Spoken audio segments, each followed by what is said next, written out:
ব্যক্তির লাভ ক্ষতি থেকে শুরু করে রাষ্ট্রের উন্নয়ন সব কিছুর পেছনেই থাকে অর্থনীতির অবদান। সেজন্য দরকার আর্থিক হিসাব নিকাশ আর অর্থনীতির চুলচেরা বিশ্লেষণ। আর এই বিশ্লেষণ নিয়েই ডিবিসি নিউজের সাপ্তাহিক আয়োজন অর্থনীতির সংলাপ। প্রতি শনিবার রাত 10টায় আমরা হাজির হই এই সংলাপে। আর আজ আপনাদের সঙ্গে আছি আমি মোস্তফা মাহবুব। অর্থনীতির সংলাপের আজকের বিষয়, দুর্বল ব্যাংকের আমানত ফেরত পাওয়া যাবে কবে। এই বিষয় নিয়ে আলোচনায় আজ আমাদের সঙ্গে স্টুডিওতে আছেন বিআইবিএম এর সাবেক মহাপরিচালক ডক্টর তৌফিক আহমেদ চৌধুরী, আছেন গ্লোবাল ইসলামী ব্যাংক পিএলসির চেয়ারম্যান নুরুল আমিন এবং আছেন ফার্স্ট সিকিউরিটি ইসলামী ব্যাংক পিএলসির চেয়ারম্যান আব্দুল মান্নান। আপনাদের তিনজনকেই স্বাগত। দর্শক, যেমনটা আগেই জানিয়েছি, দুর্বল ব্যাংকের আমানত ফেরত পাওয়া যাবে কি, এই বিষয় নিয়েই আমরা আজ আলোচনা করব। শুরুতেই কথা বলতে চাই জনাব আব্দুল মান্নান, আপনার কাছেই আসলে আগে আসতে চাই। আমরা যে দুর্বল ব্যাংকগুলো বা খারাপ আর্থিক ভিত যেগুলো দুর্বল হয়ে গেছে, সেই ব্যাংকগুলোর একটি অন্যতম ফার্স্ট সিকিউরিটি ইসলামী ব্যাংক। আপনি এখানে আছেন। আমরা দেখছি আমানতকারীদের কাছ থেকে অনেক আকাঙ্ক্ষা বা অনেক জিজ্ঞাসা যে তারা তাদের কষ্টের যে আমানতটি এই ব্যাংকে একসময় রেখেছিলেন সেটি তারা ফেরত পাবেন কিভাবে, সেটি দিয়ে যদি আপনাকে ধন্যবাদ। আপনি এই সময়ের সবচেয়ে গুরুত্বপূর্ণ একটি বিষয়ের আজকে অবতারণা করেছেন এবং আমি এই ব্যাপারে দুই একটি কথা বলার সুযোগ আপনার মাধ্যমে পাচ্ছি। প্রথম কথা হলো যে দুর্বল ব্যাংক কিংবা শব্দটি যেটা আজকে শিরোনামে নিয়ে আসা হয়েছে, এ সম্পর্কে আমি একটু বলতে চাই যে বাংলাদেশের ব্যাংকিং খাতে দুর্বল ব্যাংক এবং সবল ব্যাংক বলে স্থায়ী কোনো চিহ্ন নেই। এক সময় যে ব্যাংকটি সবচেয়ে সবল ছিল, দেখা যাচ্ছে সময় পরিক্রমায় গিয়ে সেই ব্যাংকটি দুর্বল হিসেবে চিহ্নিত হচ্ছে, আবার যেটি দুর্বল ছিল সেটি সবল হিসেবে চিহ্নিত হচ্ছে। বাংলাদেশের ব্যাংকিং খাতের একটা বৈশিষ্ট্য হচ্ছে বাংলাদেশের ব্যাংকিং খাতের বাংলাদেশের ব্যাংকিং নানান ধরনের চড়াই উতরাইয়ের মধ্য দিয়ে সময় অতিক্রম করেছে, কিন্তু কোনো ব্যাংক বসে যায়নি। আজকে দুর্বল এবং সবল যেভাবে ভাগ করা হচ্ছে, এটা আমি মনে করি যে এটা স্থায়ী শিরোনাম হতে পারে না। এটা সাময়িক ব্যাপার। অতীতেও অনেক ব্যাংকের কিছু সমস্যা দেখা দিয়েছে, সেগুলো তারা কাটিয়ে উঠেছেন। ব্যাংকিং ইন্ডাস্ট্রি পরিচালিত হয় জনগণের ট্রাস্টের ভিত্তিতে, আস্থার ভিত্তিতে। সেই আস্থার জায়গাটিতে বিভিন্ন কারণে বিভিন্ন সময়ে গ্যাপ তৈরি হয়। আজকের দিনে ব্যাংকিং খাতে যে সংকট আমরা বলছি বা কোনো ব্যাংক দুর্বল হয়ে পড়েছে বা ওইভাবে চিহ্নিত করছেন, এটা কিন্তু যেভাবে কোনো স্বাভাবিক নিয়মে ঘটনাটা ঘটে নেই। এই ব্যাংকগুলো তাদের স্বাভাবিক কার্যক্রমের ভেতর দিয়ে দুর্বল হয়ে পড়েছে, জনগণের আস্থা বঞ্চিত হয়েছে। বিষয়টি এ ধরনের নয়, মানে ব্যাংকারদের ব্যাংকিং ব্যর্থতায় নয়, এটি অন্য। আমি সেই কথাই বলছি। এটা ঘটেছে একেবারেই বিভিন্ন ধরনের, যাদের দেখভাল করার কথা এবং যারা পরিচালনা করার কথা, এই সব জায়গাতেই নিয়ম আচারের ঘাটতি হয়েছে। এই প্রতিষ্ঠানগুলোকে নিয়মনিষ্ঠভাবে পরিচালিত হওয়ার পথ থেকে বিপদগামী হয়ে একটা লম্বা সময় ধরে পরিচালিত হতে দেওয়া হয়েছে। আমি বিষয়টি এইভাবে বলছি। সেই কারণে আজকে ব্যাংকিং খাতে কিছু ক্ষত তৈরি হয়েছে। কিন্তু ব্যাংকিং ইন্ডাস্ট্রিতে ব্যাংকিংটাকে একজন প্রফেশনাল ব্যাংকার হিসাবে আমি মনে করি। আমি প্রায় 4 দশক যাবৎ এই ব্যাংকিংয়ের সাথে নিবিড়ভাবে জড়িত। তো সেখানে আমি দেখেছি, আমি এখানে এই যে দুর্বল এবং সবলের উত্থান এবং পতনগুলো কিন্তু আমি 4 দশক ধরে আমি দেখেছি। সেই জায়গায় আসলে তার ভিত্তিতে আমি বলতে চাই যে আজকে কিছু ব্যাংক অত্যন্ত নিষ্ঠুরভাবে, পরিকল্পিতভাবে এগুলোকে লুটতরাজের মাধ্যমে, দুর্বৃত্তায়নের মাধ্যমে এই ব্যাংকগুলোকে ক্ষতিগ্রস্ত করা হয়েছে। ঠিক এই প্রসঙ্গে আপনার কাছে আমি আবারও আসবো, কিন্তু তার আগে ছোট্ট করে যদি একটু বলতেন আমার গ্রাহকদের জন্য এবং আমার দর্শকদের জন্য, যে এই যে যারা আমানত রেখেছিলেন তারা এখন তাদের আমানত কাঙ্ক্ষিত হারে ফেরত পাচ্ছেন না, গ্রাহক তার চাহিদা মতো টাকার উপরে যেটি লেখা থাকে যে চাহিদা মাত্র ইহার গ্রাহককে দিতে বাধ্য থাকিবেন, তো এই ব্যাংকগুলো থেকে আসলে গ্রাহক তার নিজের জমানো টাকা কবে চাহিদা মাত্র ফেরত পেতে? আমি আপনার মাধ্যমে আজকে এই রাতে আমি আমাদের গ্রাহকদেরকে, শুধু এই ফার্স্ট সিকিউরিটি ইসলামী ব্যাংকের গ্রাহকদেরকে নয়, বরং এই ধরনের যে ব্যাংকগুলোকে আপনি এই মুহূর্তে দুর্বল হিসেবে চিহ্নিত করছেন, সেই ব্যাংকগুলোর পক্ষ থেকে আমি একথা অত্যন্ত আনন্দের সাথেই বলতে চাই যে পরিস্থিতিটা গত কয়েক সপ্তাহ ধরে আমাদের সম্মানিত গ্রাহকগণ পেরিয়ে এসেছেন, কষ্ট করেছেন, ধৈর্যের পরিচয় দিয়েছেন, সেই অবস্থাটা আমরা শীঘ্রই কাটিয়ে উঠতেছি। আমি আপনাকে বলছি। আপনাকে অসংখ্য ধন্যবাদ। আমি আবারও আপনার কাছে আসবো, কিন্তু তার আগে জনাব নুরুল আমিন, আপনার কাছে একটু জানতে চাই, আপনারও দীর্ঘ ব্যাংকিং অভিজ্ঞতা, আপনি ব্যবস্থাপনা পরিচালকের দায়িত্ব পালন করেছেন, সেই জায়গা থেকে একটু যদি বলি যে আমরা বিগত সময়ে যেমনটা দেখলাম 10টি ব্যাংক থেকে প্রায় 7,000 কোটি টাকা, 6,850 কোটি টাকার তারল্য সহায়তা আপনারা এই ব্যাংকগুলো পেয়ে আসছে। তাতে আসলে যেটি হয় যে ব্যাংকিং ব্যবসার মূল যেটি হচ্ছে গ্রাহকের আস্থা, এবং এই ব্যাংকগুলোর ক্ষেত্রে যেটি হয়েছে আমানতকারীর আস্থার সংকট তৈরি হয়েছে। আপনি কি মনে করেন আমরা কি সেই সংকট উত্তরণের পথে আছি, যেমনটা আব্দুল মান্নান সাহেব বলছিলেন? ধন্যবাদ। আমি একটু শুরু করি এইভাবে যে একটা যখন দুর্যোগ হয়, দুর্যোগ কিন্তু রাজনৈতিক দুর্যোগও এই দেশে হয়, সেই রকম একটা অর্থনৈতিক দুর্যোগ, প্রাকৃতিক দুর্যোগ যেরকম হয়, একটা অর্থনৈতিক দুর্যোগ এখন ঘটে গেছে। এটাকে যেটা মান্নান সাহেব বলছিলেন যে এটাকে চলতে দেওয়ার ক্ষেত্রে যে অনিয়মগুলো, মানে যেটা ব্যাংকিংয়ের ক্ষেত্রে আমরা ব্যাংকিংয়ের ভাষায় বলি কোর রিস্ক ম্যানেজমেন্ট, সবটা মিলেই যে এই যে প্রবলেমগুলোর কারণে ব্যাংক ফেল করতে পারে, সেই দৃশ্যমান বিষয়গুলোর উপর কোনো নজর দেওয়া হয় নাই। এটাকে এক ধরনের স্বার্থ বা স্বার্থান্বেষী বা কোনো রকম রাজনৈতিক নির্দেশ, এইসব কারণে এই কাজগুলো করার একটা সুযোগ দেওয়া হচ্ছে দীর্ঘ সময় ধরে। এখন যেই অবস্থাটা হচ্ছে, হ্যাঁ দুর্বল ডেফিনেশন এর আগে ছিল না। বাংলাদেশ ব্যাংক সম্প্রতি গ্রিন, ইয়েলো, রেড ব্যাংক কিছু কিছু ক্লাসিফিকেশন করেছেন। তো দুর্বল ব্যাংক হ্যাঁ ছিল, কখনো ছিল, সব ব্যাংক তো আর সবল হবে না। আমাদের দেশে দুর্বল হওয়ার আরও একটা বড় কারণ, আমরা কোনো ব্যাংকে বড় হইতে না দিয়ে ব্যাংকের সংখ্যা বৃদ্ধি করেছি। ব্যাংকের সংখ্যা 10টা 20টা থাকলে কিন্তু আপনি বড় ব্যাংক দেখতেন, দুর্বল ব্যাংক গ্রো করার হয়তো সুযোগ সেভাবে সম্ভব হতো। শাখা না বাড়িয়ে ব্যাংকের সংখ্যা বাড়িয়েছে, ফলে হচ্ছে কি ওই কেকটা ভাগ হয়ে গেছে, ভাগ হয়ে গিয়ে এগুলো কোনোটা বড় কোনোটা ছোট, এই ধরনের একটা স্ট্যাটাস এখানে হয়েছে।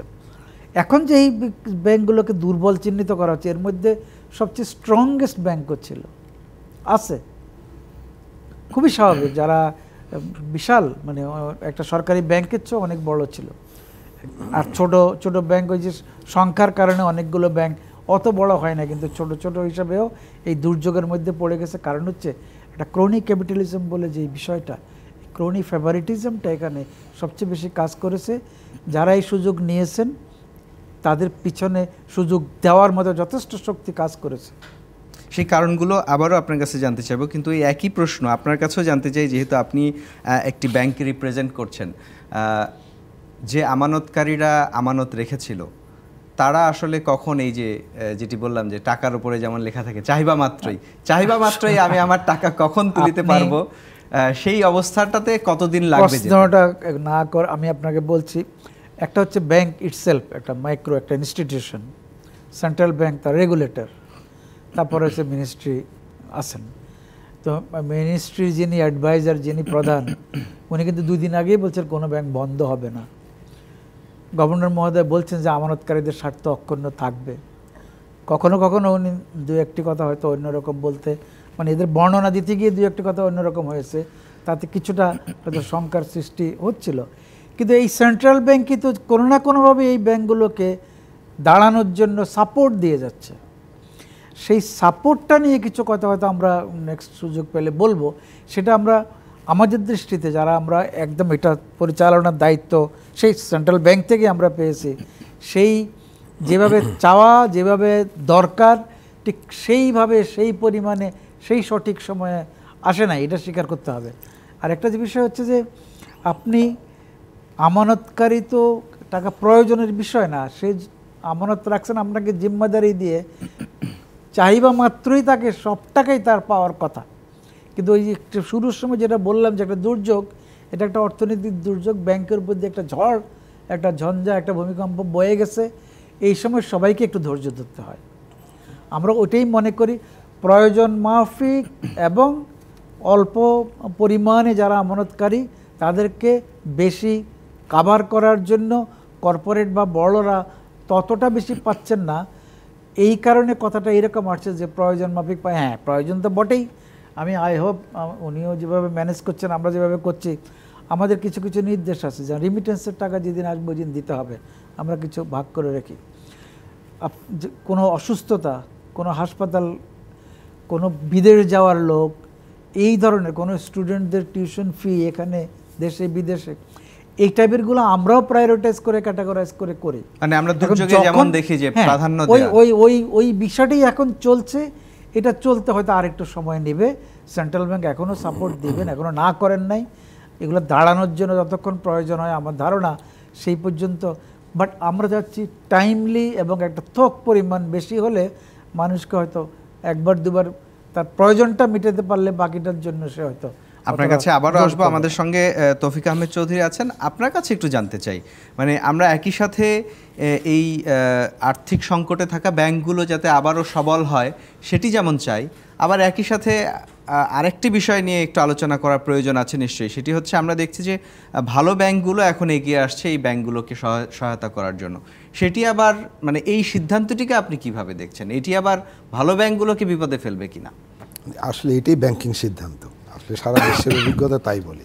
এই যে আপনি সবল দুর্বল নিয়ে কথা বলছিলেন, সবল দুর্বল বেসিক্যালি নির্ণীত হয় তার বেসিসটা হচ্ছে ক্যাপিটাল, তাই না? যে ব্যাংকের ক্যাপিটাল শর্টফল বা যে ব্যাংকের ক্যাপিটাল একদম কম, সে ব্যাংক হচ্ছে একটা দুর্বল ব্যাংক।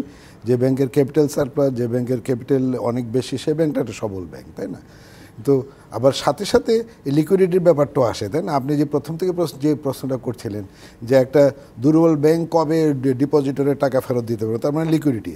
এবং আমাদের বাসেল 3 বলতে, আপনি যদি জানেন না এইগুলোর সম্বন্ধে আপনার কত ধারণা আছে, মান্নান ভাই আর আমি না, ওনারা তো সবাই এগুলো নিয়ে ডিল করেন। এই বাসেল 3-তে কিন্তু দুইটা অ্যাসপেক্টে রেখেছে, বোথ ক্যাপিটাল অ্যান্ড লিকুইডিটি। তাহলে আপনি সবল বলবেন কাকে? যার ক্যাপিটালের পরিমাণও ভালো এবং যে নাকি তার ডেলি লিকুইডিটি রিকোয়ারমেন্ট ফুলফিল করতে পারে। আর দুর্বল বলবেন কাকে? যার লিকুইডিটি শর্টফল আছে, ক্যাপিটাল শর্টফল আছে, তাই না? তো সুতরাং এভাবে কিন্তু আমাদের এখানে যেভাবে ডিফারেন্সিয়েশনটা করে ফেলছে, কোনো ক্রাইটেরিয়া কিন্তু জানি না, যেটা মান্নান ভাই বলতেছেন, আমাদের আসলে কোনো ডেফিনেশন নাই। কিন্তু একটি বিষয়, কিন্তু আন্তর্জাতিক ডেফিনেশন যদি যান তাহলে তো ডেফিনেটলি ক্যাপিটালের ডেফিনেশন দেয়া আছে। আর লিকুইডিটির পরিমাণ, তো লিকুইডিটির আবার এখানে একটু অন্যরকম ব্যাপার স্যাপার আছে।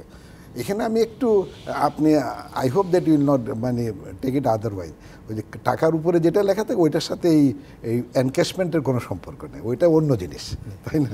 সেটাই আমি যেহেতু আসলে ওইটার সাথে মূল্য আছে আর কি, ওইটার সাথে লিকুইডিটির কোনো সম্পর্ক। আমি আসলে এটিকে এই জন্য বলতে চাই কারণ আমানতকারের যে দুঃখ আমরা সার্বক্ষণিক শুনছি।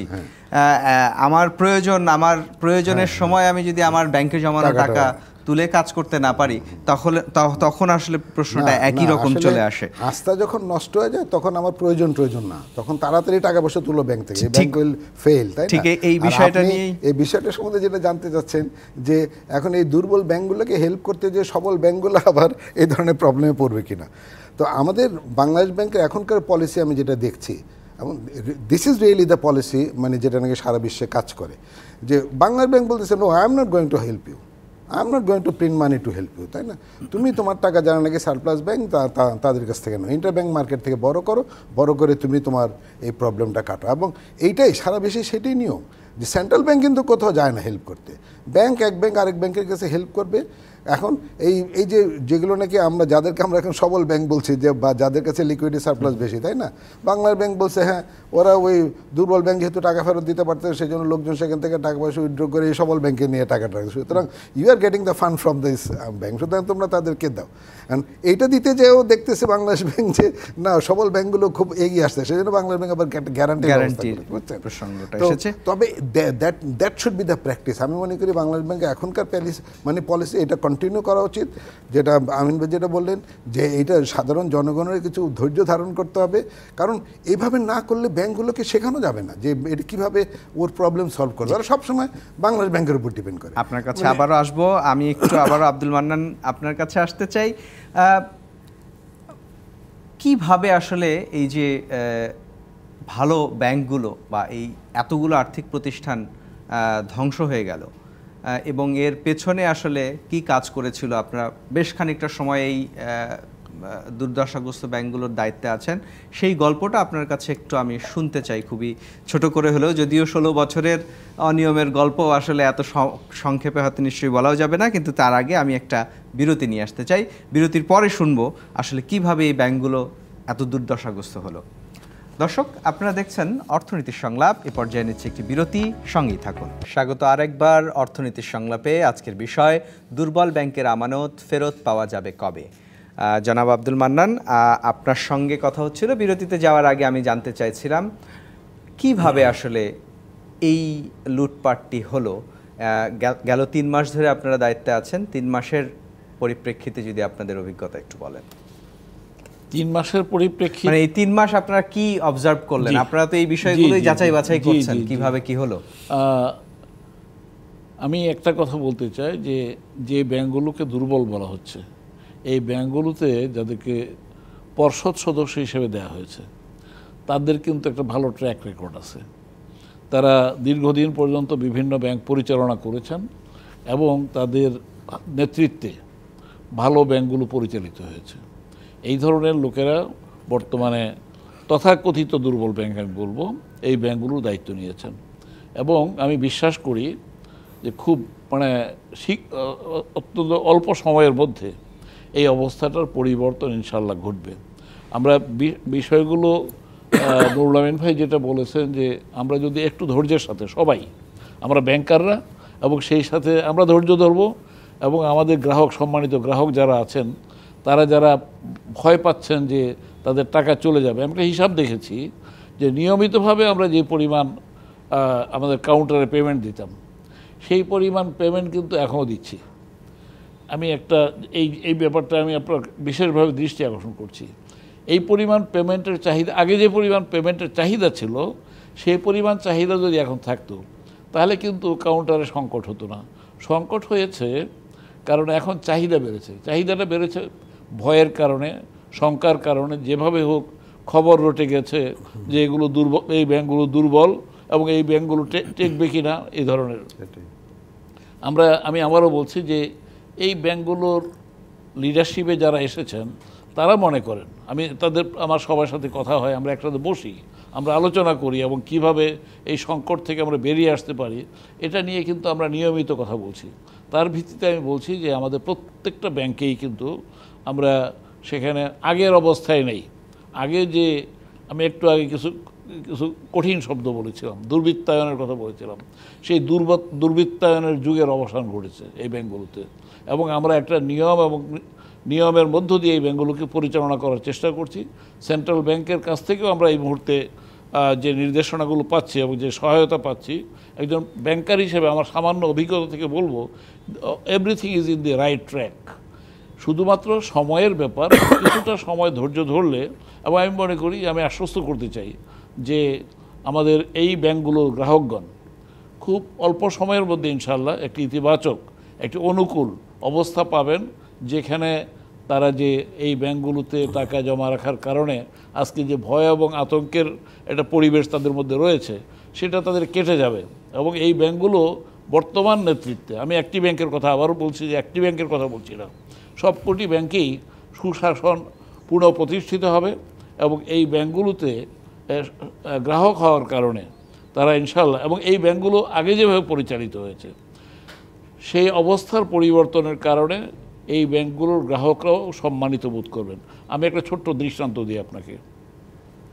এই ব্যাংকগুলো কিভাবে দুর্বল হয়েছে সে সম্পর্কে সময় সাপেক্ষ আলোচনা। আমি তার আগে বলতে চাই, আমি যে ব্যাংকের দায়িত্বে আছি, চেয়ারম্যান হিসেবে দায়িত্বে আছি বর্তমানে, সেই ব্যাংকের 205টি শাখা আছে, 250-র বেশি উপশাখা আছে এবং আরও অন্যান্য আউটলেট আছে। এই উপশাখা এবং শাখাগুলোর মাধ্যমে যে ডিপোজিট সংগ্রহ করা হয়, এটা অনেকটা চিরস্থায়ী বন্দোবস্তের জমিদারি প্রথার মতোই। এই নায়েব গোমস্তাদেরকে দিয়ে যেমন সারা বাংলা থেকে টাকা পয়সা সংগ্রহ করে নিয়ে কলকাতার জমিদারের ইয়েতে জমা দেওয়া হতো, এইভাবেই এই সম্পদগুলো এই মুষ্টিমেয় মানুষের কাছে কুক্ষিগত হয়েছে। আপনি জানেন আমাদের ব্যাংকে এটা বাংলাদেশের ব্যাংকের মধ্যে গ্যাপ আছে, গ্রাম এবং শহরের মধ্যে গ্যাপ আছে, ঢাকা চট্টগ্রামের বাইরে অন্যান্য যে এলাকাগুলো আছে সেখানে গ্যাপ আছে। এটাকে 80-20 বলা হয়, যে 80% ডিপোজিট আসে গ্রাম থেকে, এই ডিপোজিটগুলোর 80% বিনিয়োগ হয় ঢাকা এবং চট্টগ্রামে, আর বাকিটা মাত্র বাকিটা বিনিয়োগ সারা দেশে।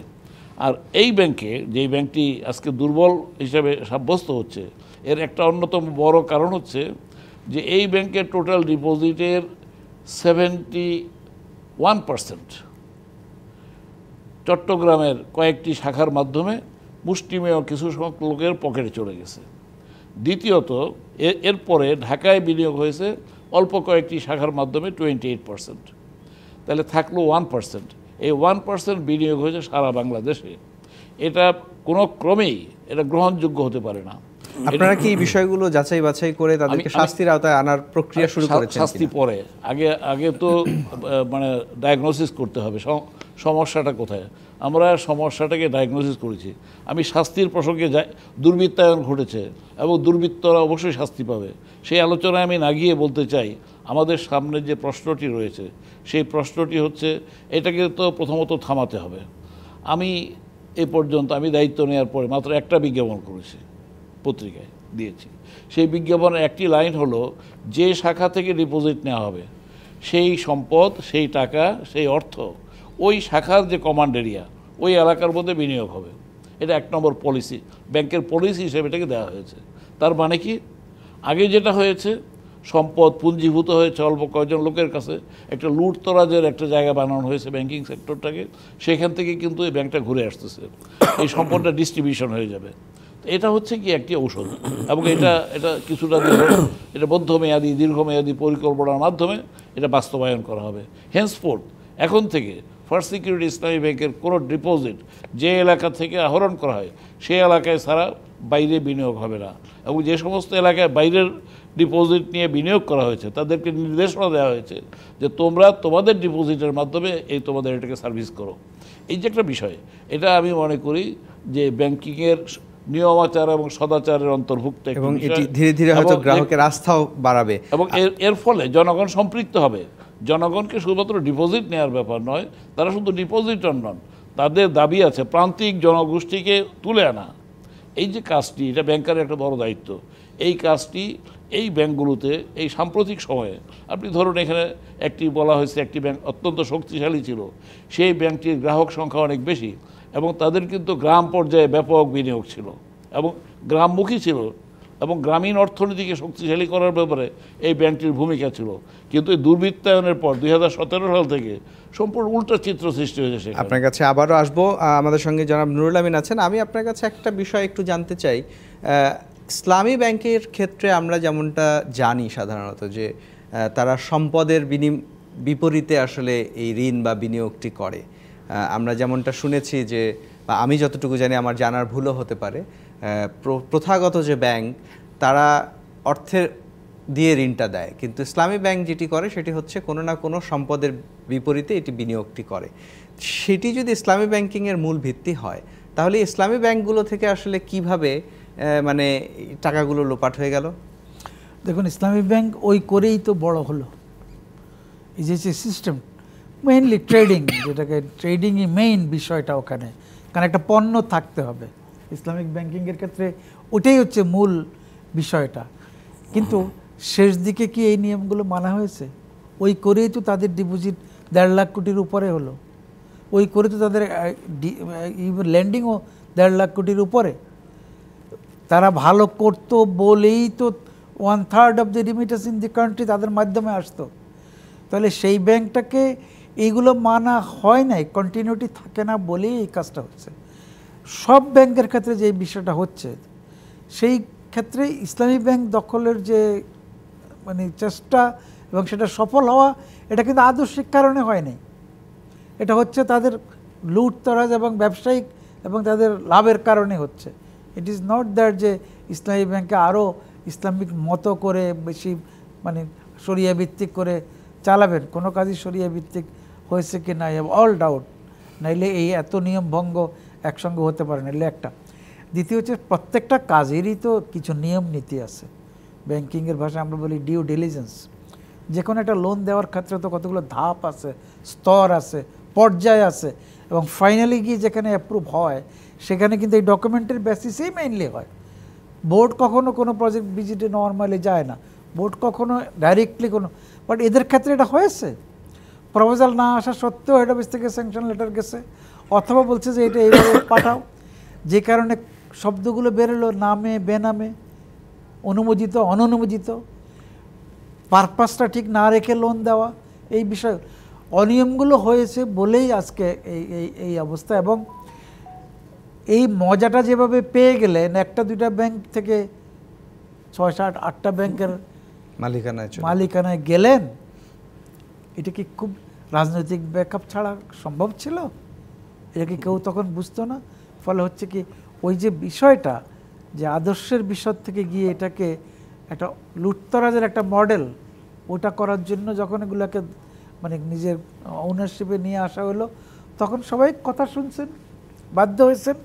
এবং সেখানে আরও কিছু বলতে গেলে বলতে হয় যে সেখানে কীভাবে ব্যাকআপটা নিয়েছেন আপনারা সবাই জানেন, যে কারণে প্রতিবাদের সুযোগও ছিল না, যেটা ম্যানেজমেন্টে এখন আমাদেরকে মন খুলে বলেন, তখন তারা নীরব ছিলেন। আর লোনের ক্ষেত্রে যেটা নান ভাই বললেন, তারা তো সব জায়গা থেকে এসে সব এমন এমন বক্তৃতা ওনারা দিয়েছেন যে আপনারা খালি ডিপোজিট কালেক্ট করেন, লোন টোন নিয়ে চিন্তা করতে হবে না আমাদের। আমি যখন ম্যানেজার কনফারেন্স বা বাইরের 7টা 8টা ব্রাঞ্চ থেকে সমস্ত টাকা, প্রায় 250-র উপরে ব্রাঞ্চ সাব ব্রাঞ্চ, কোনো লোন নাই। কারণ ওই ম্যানেজাররা এক ধরনের নির্দোষ। আমি আজকেও একটা 40টা ম্যানেজারের সঙ্গে একটা সাক্ষাৎকারে ছিলাম। আমি বললাম যে একটু বলেন তো যে আপনারা কারা ওই অনিয়মগুলোর সঙ্গে জড়িত ছিলেন না। Most of the branch managers raise their hands. আমি বললাম আপনি কি চিন্তা করে বলছেন না এখানে বলার জন্য বলছেন? বলছে না, আমাদের এখানে কোনো লোন টোন দেওয়া হয় না, আমরা কোনো অনিয়ম করি নাই। এই যে বৈপরীত্য, এই যে প্যারাডক্স, এটা সামলানো তো আমাদের আরেক বুদ্ধি আবিষ্কার করার ব্যাপার। এখন আপনার কাছে আরও শুনবো। আমাদের সঙ্গে তৌফিক আহমেদ চৌধুরী আছেন। আপনার কাছে একটু জানতে চাই, এই লুটতরাজ করার জন্যই কি আসলে আমরা দেখলাম যে ইসলামিক ব্যাংকিং নীতিমালা নিয়ে দীর্ঘদিন কথা হচ্ছিল, ইসলামিক ব্যাংকিং নীতিমালা আসবে শরিয়া ভিত্তিক যাতে এগুলো পরিপালন করা হয়, সেগুলো কি আসলে ফাইল চাপা দিয়ে রাখার মূল কারণ কি এটাও একটা? না, ফাইল চাপাটা আবার যারা এগুলো লুটপাট করবে, they don't care about Islamic sharia, ওদের টার্গেট হচ্ছে অন্যটা, বুঝছেন? ইসলামিক শরিয়া ভিত্তিক যে ব্যাংকে, শরিয়া ভিত্তিক ব্যাংকের একটা ডেফিনেশন আছে, সেই পর্যায়ে সেভাবে যাবে, ওরা তো এইগুলো ধারে না। ইভেন ওই যে ওনারা দুইজন যেটা বলতেছিলেন, আমি তো জানি আমাদের অনেক স্টুডেন্ট আছে এই সবগুলো, এই 6-7টা ব্যাংকে, তারা এসে বলতো যে স্যার আজকে ম্যানেজার্স কনফারেন্স ডাকছে। কী বললো তোমাদের ম্যানেজার্স কনফারেন্স? যে তোমরা সবাইকে টার্গেট দিয়ে দাও, বুঝছো, সবাইকে টার্গেট দিয়ে দাও, ডিপোজিট নিয়ে আসবে, আর বাকিটা আমরা দেখবো। So that was the banking, that was the declared policy. এটা কি হতে পারে? এটা কি কোনদিন হইতে পারে? তারপরে ওনারা নামে বেনামে বিভিন্নভাবে লোন স্যাংশন করে ওইটা নিয়ে বাইরে চলে যেত। সো এইভাবে চলতে দেওয়া যায় না। তারপরে যে একের পর এক আপনি ব্যাংকের লাইসেন্স দিয়ে গেলেন, আমরা তখন বাংলাদেশ ব্যাংকে তখন আতিউর রহমান সাহেব গভর্নর ছিলেন, ওনারা তো তিনবার বাংলাদেশ ব্যাংক থেকে এটা অপোজ করছে। তারপর শেষে আর কতক্ষণ অপোজ করবে, শেষে ছেড়ে দিছে। পরে তো ফাইন্যান্স মিনিস্টার সাহেব নিজে বলছে যে ব্যাংকিং লাইসেন্স দেওয়া এটা বাংলাদেশ ব্যাংকের ব্যাপার না, এটা পলিটিক্যাল ডিসিশন। তখন বাংলাদেশ ব্যাংকও ছেড়ে দিছে, তাই না? তখন আমরা বলছিলাম হ্যাঁ, তখন আমরা বলছিলাম যে ঠিক আছে, আপনি 100টা ব্যাংকের লাইসেন্স দেন, আমাদের কোনো আপত্তি নেই, বাট আপনি যেটা করতে পারেন একটা এক্সিট পলিসি করে দেন, ব্যাস। কিন্তু আমাদের দেশে কি, আমি ব্যাংকিং লাইসেন্সও দিলাম রাজনৈতিক বিবেচনায়, পরে তাকে মানে বাঁচিয়েও রাখতে হবে আমাকে রাজনৈতিক বিবেচনা। এটা কেমন কথা? যার দায় এখন আসলে জনগণ নিচ্ছে। জনাব আব্দুল মান্নান, আপনার কাছে আবারও একটু ফিরতে চাই, যে প্রশ্নটা আপনার কাছে রেখে একটা বিরতিতে যাব। সেটি হচ্ছে এই যে পরিবর্তিত পরিস্থিতিটি যেটি তৈরি হলো, আমরা তো সেখান থেকে উত্তরণের একটা পথ খুঁজছি।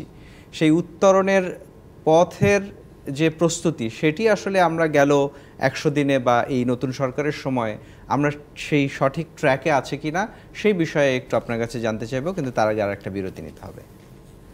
দর্শক, আপনারা দেখছেন অর্থনীতির সংলাপ। এ পর্যায়ে নিচ্ছি আরও একটি বিরতি, সঙ্গেই থাকুন।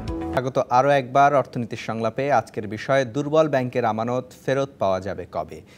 বিরতির আগে কথা হচ্ছিল জনাব আব্দুল মান্নান, আপনার কাছে যে প্রশ্নটি প্রথম রাখতে চাই, আমরা যে দুরবস্থা বা দুর্বৃত্তায়নের মধ্যে ছিলাম সেখান থেকে আসলে একটা নীতির চর্চার দিকে যাওয়ার জন্য যে শুরু, যে সংস্কার, সেটি রাইট ট্র্যাকে আছে কিনা? জি, আমি অত্যন্ত আনন্দের সাথে বলতে চাই, মানে হতাশার দিক তো আছে, আমরা পিছনে আলোচনা করেছি। এখন আমি আনন্দের সাথে বলতে চাই যে বাংলাদেশের সার্বিক অর্থনৈতিক কার্যক্রম একটি নীতি নৈতিকতার ভিত্তিতে, এথিক্যাল প্র্যাকটিসের ভিতর দিয়ে নিয়ে যাওয়ার জন্য সব মহলে চেষ্টা হচ্ছে। এটা সরকারের পর্যায়ে হচ্ছে এবং সেন্ট্রাল ব্যাংকের পর্যায়ে হচ্ছে, এবং আপনি ব্যাংকিং সেক্টরেও এই বিষয়টিকে প্রাধান্য দিয়ে কাজ করা হচ্ছে। আমি বিশেষ করে আমাদের এই ব্যাংকগুলো, যাদেরকে আপনি দুর্বল ব্যাংক বলেছেন, সেখানে আমরা প্রচণ্ড পরিশ্রম করছি। এই বয়সে আমি সকাল থেকে রাত 12টা পর্যন্ত ব্যাংকের জন্য কাজ করছি, এবং আমাদের সকল কর্মীকে নিয়ে তাদের মধ্যে এই জনশক্তিকে আমি মনে করি 1 নম্বর ফ্যাক্টর যে কোনো প্রতিষ্ঠানকে এগিয়ে নেওয়ার জন্য। সেজন্য আমরা এই জনশক্তি অতীতে যেদিকে তাদেরকে ব্যবহার করা হয়েছে তার সম্পূর্ণ বিপরীতে, অর্থাৎ সার্বজনীন কল্যাণকে সামনে রেখে আমাদের কার্যক্রমকে কিন্তু আমরা ঘুরিয়ে দিতে সক্ষম হয়েছি, এবং এটার রেজাল্ট ইনশাআল্লাহ শীঘ্রই পাবেন। আস্থা বাড়বে কিনা আমি অত্যন্ত সুস্পষ্টভাবে বলতে চাই, ফার্স্ট সিকিউরিটি ইসলামী ব্যাংকের গ্রাহকদের ব্যাপারে বলতে চাই যে তাদেরকে আস্থাহীনতায় ভোগার কোনো কারণ নেই। একটু ধৈর্য ধরে আপনারা কয়েকটা দিন অপেক্ষা করেন, ইনশাল্লাহ পরিস্থিতির দ্রুত পরিবর্তন ঘটবে। এবং অন্যান্য ব্যাংকগুলোতেও আমি অত্যন্ত আশাবাদী, এটা আপনাদেরকে বেশি সময় করতে হবে না। আর যেটা ঘটেছে, সংকটটা কিন্তু হয়েছে ভয় থেকে, মানে সব মানুষ একসাথে টাকা তুলতে যাওয়ার কারণে যে সংকটটা সৃষ্টি হয়েছে। যদি ধৈর্যের সাথে সবাই আসেন, তাদের প্রয়োজন অনুযায়ী যদি তারা তাদের চাহিদা নিয়ে যদি কাউন্টারে আসেন, তাহলে ইনশাল্লাহ আমরা এখনই ঘুরিয়ে দাঁড়াবো। আপনাকে অসংখ্য ধন্যবাদ জনাব নুরুল আমিন। আপনার কাছেও এই একই প্রশ্ন।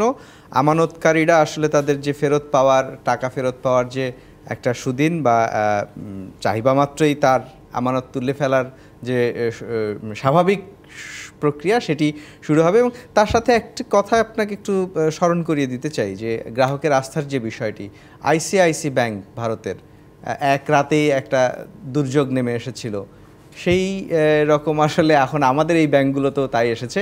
আপনি যদি একটু বলতেন যে আস্থার জায়গাটা ফিরবে কিভাবে? ধন্যবাদ। আপনি আস্থার জায়গাটার কথাই আমি বলছি। আমাদের গ্রাহকদেরকে আশ্বস্ত করতে চাই যে আগে যেই সিস্টেমে বা যেই নিয়ম নীতির মধ্যে ব্যাংক চলতো, এখন সেই নিয়ম নীতিতে চলে না। আগে যেই সব জায়গা থেকে নির্দেশ আসতো, সেই সব জায়গা থেকে এখন নির্দেশ আসার দরকার নেই। মিনিস্ট্রি আমাদেরকে কোনো নির্দেশ দিচ্ছে না। সেন্ট্রাল ব্যাংক থেকে আমাদের যে নির্দেশ আসার কথা, আমাদের প্রুডেন্ট যে গাইড, তার কাছ থেকে আমরা এগুলো পাচ্ছি। আমাদের উপর কোনো রাজনৈতিক চাপ নাই, আমাদের কোনো ক্রনিক গ্রুপ বা বিগ গ্রুপের এখন কোনো চাপ, বিশেষ বাহিনী।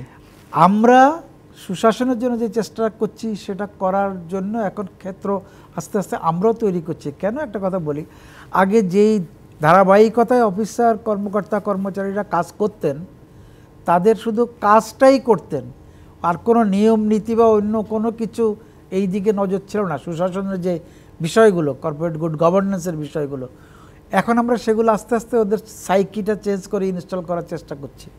আমরা মনে করি বাংলাদেশ ব্যাংকের এখন যে মনিটারি পলিসির আওতায় যে সিস্টেমে কাজ হচ্ছে, এটা একটা প্রপার পলিসি। একটু টাইম ল্যাগ থাকতে পারে, সেটা আমাদের চাহিদার সঙ্গে ওনাদের একটু গ্যাপ থাকতে পারে, কিন্তু আমরা যেই কারণে এই জিনিসটা চাচ্ছি সেটা গ্রাহকের আস্থা ফেরানোর জন্যই চাচ্ছি। ব্যাংকের আমানতের দুটো ভাগ থাকে, টাইম ডিপোজিট, ডিমান্ড ডিপোজিট। এটা সবাই হয়তো বুঝবেন। তো টাইম ডিপোজিট তো একটা বড় অ্যামাউন্ট, 15% অফ দি এই টোটাল ডিপোজিট সংস্থান রাখতে হয় লিকুইড হিসাবে। তো সেইটা আমরা বিশ্বাস করি যে গ্রাহক চাইবে মাত্র টাকাটা পাওয়া উচিত, কিন্তু আতঙ্কিত হয়ে সব টাকা তোলা না এসে প্রয়োজন মতে, যদি এখনো পৃথিবীর কোনো ব্যাংকই দিতে পারবে না। আমরা মনে করি না যে আগামী নভেম্বর ডিসেম্বরের মধ্যে ইনশাল্লাহ আমরা টার্ন অ্যারাউন্ড করবো। ওই অ্যাগেইন আমাদের গ্রাহকরাও যেন একটু ধৈর্য ধরেন, আমরা যেটা করতে চাচ্ছি সেটা যেন বাংলাদেশ ব্যাংকের সঙ্গে ইন কনসালটেশন আমাদের একটা সমঝোতার মধ্যে একটা ভালো সলিউশন আসে। আপনাকে অসংখ্য ধন্যবাদ ডক্টর তৌফিক আহমেদ চৌধুরী, যে আশ্বাসের কথা আমাদের ব্যাংকাররা বললেন, আপনি তার সাথে একমত? আসলে ওই গভর্নেন্সের টেক অফটা কিন্তু এখন হচ্ছে, ওইটাই কিন্তু মেইন সোর্স অফ হোপ, যার ফলে অন্য জিনিসগুলো আমাদের তো মেইন প্রবলেম ছিল গভর্নেন্সে, বুঝছেন। গভর্নেন্স যেহেতু আমরা টেক অফ করে ফেলতেছি, কারণ কেন এখন কি শুনতে পাচ্ছেন গত 3-4 মাস যাবত যে এই ধরনের কোনো ঘটনা ঘটে না, যেহেতু টেক অফটা হয়ে যাচ্ছে, সুতরাং ডেফিনেটলি অন্যান্য জিনিসগুলো আমরা লুক আফটার করতে পারবো। এই মুহূর্তে আসলে তাহলে কোন জায়গাটাতে বেশি জোর দিবেন আপনি? যে আমরা যতটুকু টেক অফ করেছি সেটা যেন কনসলিডেট করে, কারণ আমাদের তো বললাম তো আমাদের ল্যাক অফ গভর্নেন্স, টোটাল মানে মিস গভর্নেন্স ছিল আমাদের, তাই না? সুতরাং যতটুকু আগাচ্ছে ততটুকু যেন সাস্টেইন করতে পারি, এটা যেন কনসলিডেট করা যায়, তাই না? তারপরে আস্তে আস্তে আমরা আপনার ডিপোজিটের ব্যাপার বলেন, লেন্ডিংয়ের ব্যাপার বলেন, নিয়মাচারের ব্যাপার আসবে, সবগুলোতে আমরা আস্তে আস্তে আগাতে পারবো। সুতরাং যতটুকু আমরা আগাচ্ছি অতটুকু যাতে আমরা কনসলিডেট করতে পারি, সুতরাং ওইটার দিকে আমাদেরকে নজর রাখতে হবে। আর সেন্ট্রাল ব্যাংক এখন যে পলিসিগুলো নিচ্ছে, দিস ইজ রিয়েলি ব্যাংকিং। আগে সেন্ট্রাল ব্যাংকে কোনো ব্যাংক সে একটা প্রবলেম পড়লে, হ্যাঁ আমি প্রবলেম পড়ে গেছি, সেন্ট্রাল ব্যাংক আমারে উদ্ধার করো, তো ওইটারে ব্যাংকিং বলে না। সেন্ট্রাল ব্যাংক এখন বলতেছি জানা তোমার টাকা পয়সা দরকার, ইন্টার ব্যাংক থেকে নাও গিয়ে। দেখেন না, ডলার ক্রাইসিস আমরা ওভারকাম করলাম না, তারপরে এখন এই যে লিকুইডিটি ক্রাইসিস আমরা ওভারকাম করবো। এখন সেন্ট্রাল ব্যাংকগুলোকে শেখাচ্ছে যে তোমার প্রবলেম তুমি তোমার আরেক বন্ধুর কাছ থেকে এটা সে হেল্প নাও, সেও পরবর্তীকালে তোমার কাছ থেকে হেল্প নিতে হবে। ওইটাই সিস্টেম, বুঝছেন। সিস্টেম থেকে সেন্ট্রাল ব্যাংক টাকা ছাপায় দিবে, তারপরে আপনি ব্যাংকিং করবেন, এটা কোন ধরনের ব্যাংকিং, তাই না? এটা তো এগুলো তো আমরা কোনোদিন দেখিও নাই, শুনিও না, বা কোনো ইতিহাসেও নাই, বা কোনো থিওরিতে বলে না। তাহলে আমানতকারীরা কি আশ্বস্ত হতে পারে? ডেফিনেটলি আমানতকারীরা আশ্বস্ত হতে পারে, ডেফিনেটলি। কেন আশ্বস্ত হবে না? কারণ আমাদের তো কোনো খারাপ ইতিহাস নাই 3 মাসের মধ্যে, আমরা তো টেক অফ করছি, আমরা তো আমানতকারীদের জন্যই কাজটা করছি, আমরা তো আর আমাদের তো নিজস্ব কোনো আদর্শ উদ্দেশ্য, আমরা কিন্তু আমানতকারীদের প্রতিনিধি হিসেবেই তো আমরা এখানে। আমরা ইন্ডিপেন্ডেন্ট ডাইরেক্টর, মানে হচ্ছে আমানতকারীদের স্বার্থ রক্ষা করার জন্য আমরা ব্যাংকে বসেছি। আগে স্বার্থ হানি হয়েছে, এখন সেই স্বার্থ সুরক্ষা দেবে। আমরাও বিশ্বাস করি আপনাদের দীর্ঘ দিনের যে ব্যাংকিং অভিজ্ঞতা এবং সেই অভিজ্ঞতা কাজে লাগিয়ে আসলে এই দুরবস্থা থেকে আমরা উত্তরণ ঘটবে এবং আবারও একটা সুন্দর ব্যাংকিং পরিবেশ বাংলাদেশে ফিরে আসবে। আপনাদের 3 জনকেই অসংখ্য ধন্যবাদ আমাদেরকে সময় দেওয়ার জন্য। আজকে বিদায় নিতে হচ্ছে। দর্শক, আজকের মতো বিদায় নিচ্ছি অর্থনীতির সংলাপ থেকে। ফিরবো আগামী শনিবার রাত 10টায়। থাকবেন অন্য কোনো অতিথি, থাকবেন আপনারাও। ডিবিসি নিউজের সঙ্গেই থাকুন 24 ঘন্টা।